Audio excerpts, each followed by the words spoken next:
मला सोन्याचा झुमका, चांदीचं पैंजण आणि राजा थोडा तुझा प्यार पाहिजे.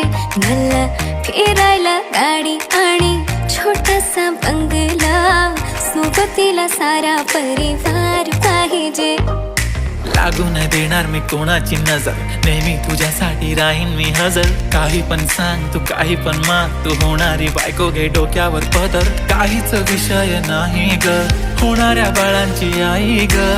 माझं सारं काही तुझंच, तू फक्त बोल तुला काय पाहिजे. मला सोन्याचा झुमका, चांदीचं पैंजण आणि राजा थोडा तुझा प्यार